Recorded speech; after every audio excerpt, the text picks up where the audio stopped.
Ever feel like you're locked out, chased, unwelcome, like your whole world is on fire, in crisis, without a clear path forward?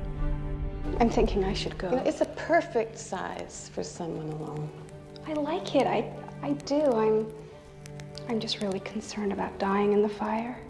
It's a big decision how one prefers to die. During times of crisis, people react in different ways. Some look to stem their uncertainty by examining the components of the crisis. What is the fire made out of? What is it burning? How hot is it? Rational questions help us ground experiences that otherwise make us feel groundless. Others look at the fire and the path of destruction and just try to figure out how to extinguish it. They are solution-oriented, and that's also important. But some fires, certainly those that blaze internally, are not so easily extinguished. Others look at the chaos of life and ask different questions. There is a story about how the first forefather, Avraham, found God. He was walking and came upon a castle. The castle was on fire. Avraham looked at the fire and asked, "Who is the owner of this castle?" It's curious imagery to describe an encounter with God, a burning castle. But this is how many journeys towards the world of spirituality begin. A world in chaos, a life in chaos, a castle burning. In 2004, Sam Harris, a noted leader of the New Atheist movement, wrote a book called The End of Faith. He tried to articulate a vision for a world without religion, but the end of the book confused both atheists and those who adhere to religion. He advocated for mysticism. At the core of every religion lies an undeniable claim about the human condition. It is possible to have one's experience of the world radically transformed. Although we generally live within the limits imposed by our ordinary uses of attention, we wake, we work, we eat, we watch television, we converse with others, we sleep, we dream. Most of us know, however dimly, that extraordinary experiences are possible. Harris is torn. He's a vocal atheist, but also finds value in the sort of thinking normally associated with religion. Leaving aside all the metaphysics and mythology and mumbo-jumbo, what contemplatives and mystics over the ages claim to have found is that there is an alternative to living at the mercy of the next neurotic thought that comes careening into consciousness. There's an alternative to being continuously spellbound by this conversation we're having with ourselves.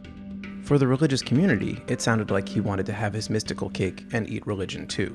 For atheists, after 200 pages excoriating religion, it was a disappointing end to conclude that mysticism is a rational enterprise. It felt like he was conceding too much.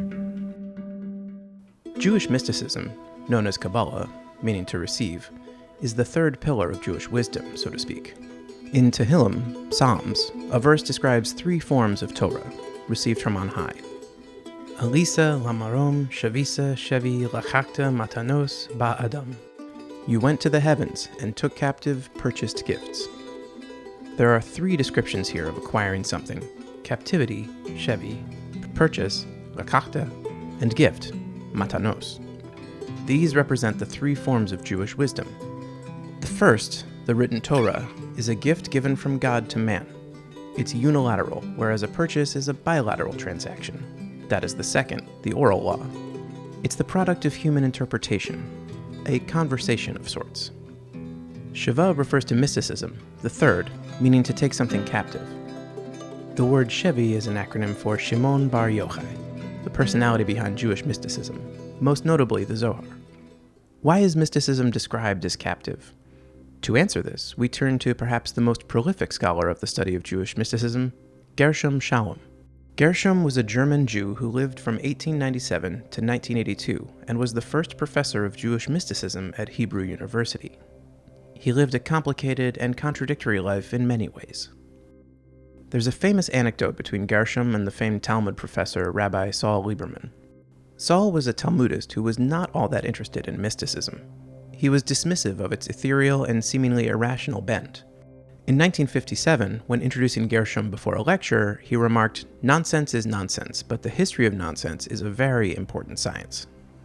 We don't know if Gershom ever responded to this slight at his work in mysticism, but it is likely that on some level he would agree. Mysticism confronts the absurd, the ineffable. It's what many scholars would describe as incapable of description. Mysticism transcends language in many ways. It must be experienced. And that's what makes it so dangerous. Ich vergesse das Grüne auch, ist der größte Sakunis. Ich kann leicht aufbauen in Sommer rein. Ich will nicht fahren. Ich hab mir meinen Weg. Das wird interessieren zu meinen. Gershom turned to a peculiar place as an entry point to understanding mysticism, Franz Kafka. Particularly his story The Trial, which Gershom described as the ultimate theological capacity that can be achieved through artful prose. The plot of The Trial is fairly simple. It's the story of Joseph K., a man who is arrested and doesn't know why. He is persecuted, chased out of place, and is never given a reason. Professor Rivka Horowitz explains why Gershom was so enamored with The Trial as an introduction to mystical thought. This story could be understood as dealing with the destiny of the modern Jew who lost his way, his law, his Torah. He is alienated from his father's home, from his family, and from his country. He lives in an anonymous, modern, technical world where nothing is clear and where there is no direction to one's life. A world in which the age-old relation between God and man has been lost. He later wrote a poem to his friend Walter Benjamin about his fascination with the questions mysticism addresses and Franz Kafka. Are we totally separated from you? Is there not a breath of your peace, Lord, or your message intended for such a night? Can the sound of your word have so faded in Zion's emptiness, or has it not even entered this magic realm of appearance? And maybe that is why mysticism is referred to as taking something captive. Mysticism captures the implicit meaning, the significance, the dignity hiding underneath the seemingly absurd, the nonsense of everyday life. Confronting the trauma of banality, mysticism takes our moments and experiences captive and finds significance even when none seems apparent. Mysticism is not nonsense, but it does confront nonsense. It looks at the absurdity, the locked doors, the castles on fire, and asks different questions. Mysticism insists, no matter the obstacle, on finding meaning in the present moment.